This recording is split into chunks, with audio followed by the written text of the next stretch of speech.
दोस्तों एक बार फिर से स्वागत है प्रजापति न्यूज में। दोस्तों क्या आपको मालूम है कौन देगा 2024 में मोदी को टक्कर? अगर नहीं मालूम तो इस वीडियो को अंत तक देख लेना। दोस्तों कुछ ऐसे सवाल है जिनका जवाब तो किसी के पास नहीं है, लेकिन फिर भी ये दिमाग में कहीं भी कभी भी गोते लगाने पहुंच जाते हैं। जैसे अली बाबा 40 चोर में चोरों की संख्या 40 ही क्यों थी, या फिर सल्लू मियां यानी कि हमारे सलमान खान शादी क्यों नहीं कर रहे। और आजकल एक सवाल बड़ा ट्रेंड कर रहा है कि साल 2024 के लोकसभा चुनाव में मोदी को टक्कर कौन देगा, वो कौन है जो प्रधानमंत्री पद के लिए उम्मीदवार के रूप में खड़ा होगा। अब सलमान खान के लिए दुल्हन ढूंढना तो मुश्किल है, लेकिन हाँ 2024 के चुनाव के लिए उम्मीदवारों की थोड़ी बहुत लिस्ट हमारे पास है, जिनके बारे में आज यानी मैं आपका दोस्त विशाल प्रजापति आपको बताने वाला हूँ। बस मेरे साथ वीडियो के एंड तक इसी तरह बने रहिए। लेकिन हाँ, वीडियो शुरू करने से पहले एक छोटी सी रिक्वेस्ट है।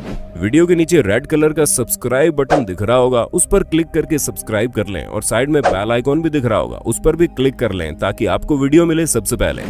दोस्तों वैसे तो सभी अपने अपने अखाड़े में खड़े होकर नरेंद्र मोदी को ललकार रहे हैं, लेकिन सबसे पहले नाम आता है पैदल यात्रा करने वाले राहुल गांधी का, जिनकी बातें भले ही किसी कॉमेडी शो से कम नहीं लगती, जिनकी बातों को उनकी पार्टी के मेंबर सीरियसली नहीं लेते, जिनके बोलने का स्टाइल सुनकर रोता बच्चा भी हंसने लगेगा। वो राहुल गांधी अक्सर खुद को प्रधानमंत्री पद के लिए प्रबल दावेदार साबित करने में कोई कसर नहीं छोड़ते। तभी तो पिछले दिनों राहुल गांधी भारत जोड़ो यात्रा करके अपनी पीएम उम्मीदवारी का माहौल बना चुके थे, और ये भी जता चुके थे कि आने वाले समय में कांग्रेस की तरफ से अगर कोई प्रधानमंत्री पद के लिए लड़ेगा तो वो राहुल गांधी ही है। वैसे ये बात अपने आप में बहुत बड़ा जोक है, क्योंकि कांग्रेस पार्टी का नामो निशान तो रेत पर लिखे नाम की तरह धीरे धीरे मिटता जा रहा है।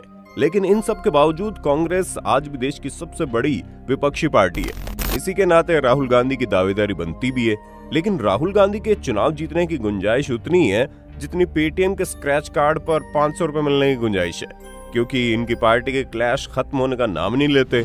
सिंधिया और बघेल से लेकर सचिन पायलट और अशोक गहलोत तक हर कोई विवादों से घिरा हुआ है। ऊपर से जब राहुल गांधी ने विपक्षी नेताओं को भारत जोड़ो आंदोलन में शामिल होने का न्योता दिया तो सबने अपना पल्ला झाड़ लिया। अब इन सब को देखते हुए राहुल गांधी के चुनाव जीतने की गुंजाइश तो आप समझ ही सकते हैं, लेकिन चिंता मत करो, सपने देखना कौन सी बड़ी बात है। और प्रधानमंत्री बनने का सपना राहुल गांधी के अलावा कई सारे लोगों ने देखा, जिसमें से एक नाम केजरीवाल का भी आता है। अब ये तो हर कोई जानता है कि जब से आप यानी कि आम आदमी पार्टी बनी है, तब से केजरीवाल प्रधानमंत्री पद के उम्मीदवार बन चुके हैं। हालांकि शुरू में बात अगर कोई कहता तो एक पल के लिए इंसान विश्वास भी कर लेता, लेकिन अब ये बात कपिल शर्मा के जोक से भी ज्यादा मजा कर रही है। केजरीवाल ने साल 2013 का जो विधानसभा चुनाव जीता तो लोगों का कहना था कि वो अगले प्रधानमंत्री हो सकते हैं, लेकिन 2014 में वो खुद ही चुनाव हारे और उनकी पार्टी के ज्यादातर सदस्यों की जमानत भी जब्त हो गई। दिल्ली में उनकी पार्टी सभी 7 सीटों पर हार गई। 2015 में हुए विधानसभा चुनाव जीते तो फिर कुछ लोगों को उनमें धुंधला धुंधला प्रधानमंत्री दिखने लगा, लेकिन फिर साल 2019 के चुनाव में उनका प्रधानमंत्री बनने का सपना सपना ही बनकर रह गया, क्योंकि पूरी पार्टी में सिर्फ एक भगवत मांझी थे जो एक सीट पर जीतकर, और जिस दिल्ली में उनकी सरकार थी वहां की तो 7 सीटों पर उन्हें करारी हार झेलनी पड़ी। पार्टी को गुजरात विधानसभा चुनाव से बड़ी उम्मीदें थी, लेकिन उसके नतीजे काफी गए गुजरे थे। पंजाब विधानसभा चुनाव में जीतकर केजरीवाल जी ने अपना कदम बढ़ाया और राष्ट्रीय स्तर पर उनका क्रेज भी काफी बढ़ा है। लेकिन एक बात तो कहनी पड़ेगी, दिल्ली में रहने के बावजूद भी केजरीवाल जी के लिए दिल्ली अभी दूर है। अगर इन्हें प्रधानमंत्री बनना है तो साल 2024 में ऐसा कुछ नहीं हो सकता। आने वाले साल 2029 के चुनाव में मामला देखा जाएगा। आगे बढ़ते हैं और उस नाम की बात करते हैं जिसने पिछले कुछ सालों में नरेंद्र मोदी को काफी कड़ी टक्कर दी। वहाँ कोई और नहीं बल्कि ममता बनर्जी का नाम आता है। बंगाल के सबसे लोकप्रिय नेता ममता बनर्जी का क्रेज काफी ज्यादा है। तभी तो 2019 में बंगाल में जब बीजेपी ने 20 सीटें जीती तो लोगों को लगने लगा कि 2021 में होने वाले बंगाल के विधानसभा चुनाव में बीजेपी जीतकर ममता बनर्जी को संन्यास दिलवा देगी, लेकिन ऐसा हुआ नहीं, क्योंकि ममता बनर्जी ने अकेले दम पर बीजेपी को हराया। उसने सभी की बोलती बंद करके रख दी। ऐसे में बहुत सारे लोग उनके अंदर भी देश का प्रधानमंत्री देखते हैं, पर वो केवल बंगाल के लोग हैं, क्योंकि बंगाल के बाहर ममता बनर्जी की पॉपुलैरिटी बिल्कुल भी नहीं है। बहुत कम लोग ही बंगाल के बाहर ममता बनर्जी को जानते हैं। ऐसे में इनका भी प्रधानमंत्री के बनने का ख्वाब जो है धुंधला नजर आता है, क्योंकि अगर ये बंगाल में 30 सीट भी जीत लेती हैं, फिर भी इतनी सीटों से वो प्रधानमंत्री तो नहीं बन सकती।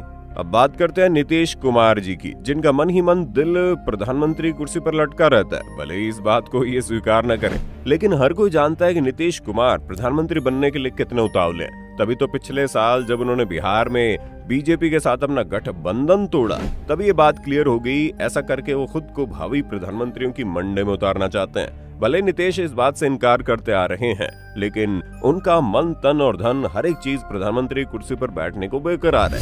लेकिन इनकी ये बेकरारी अभी तो पूरी नहीं हो पाएगी, क्योंकि लोकसभा हो या विधानसभा, नीतीश कुमार की पार्टी हमेशा गठबंधन में ही चुनाव लड़ती है। और नीतीश कुमार भी ये बात जानते हैं कि बीजेपी को हराना है तो बीजेपी के साथ ही गठबंधन करना पड़ेगा। बात थोड़ी टेढ़ी है, लेकिन सच है, क्योंकि कांग्रेस या फिर दूसरी पार्टी के साथ गठबंधन करने के बावजूद भी नीतीश बीजेपी को हरा नहीं सकते।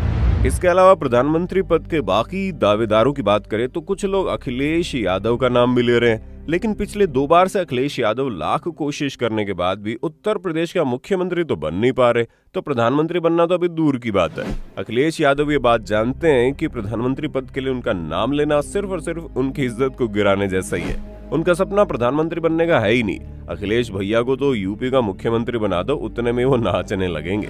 तो दोस्तों, अब तो आपको समझ में आ गया होगा, अगर 2024 के चुनाव में मोदी को कोई टक्कर दे सकता है तो वो खुद मोदी ही है। बाकी आपका इस पर क्या कहना है कमेंट में बताइए, और इसी तरह की वीडियोस को देखते रहने के लिए चैनल को सब्सक्राइब करना ना भूलें। हम फिर मिलेंगे नए वीडियो में, तब तक के लिए जय हिंद, जय भारत। दोस्तों, आपकी स्क्रीन पे 2 और वीडियोस दिख रही हैं, जिसे देखने के लिए आप इस स्क्रीन पर क्लिक करें। दोनों देखिएगा, बहुत अच्छी वीडियो बनी है।